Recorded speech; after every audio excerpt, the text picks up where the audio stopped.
মা বলছে আমার ছেলেটা খুবই খারাপ। বউয়ের কথা শুনে ওই একই মা বলছে যে মেয়ের জামাইটাও ভালো না, মেয়ের একটা কথাও শোনে না।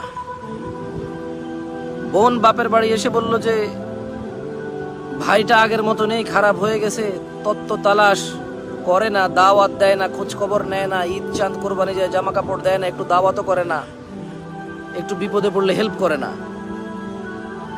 আবার ওই বোনটাই বলে আরে জানিস তোর দুলাভাইটা খুবই খারাপ, কাম কাজ করে করবি কি আর, বোনের দাওয়াত দে, বাগিনারে দাওয়াত দে, আজকে বোনের এটো হয়েছে, ভাইয়ের ওটো হয়েছে, সারাদিন তো বোন ভাই করে করে তার জীবন শেষ করে দিল। ভালো পড়েনি জামাইটা, মানে ভালো পড়েনি।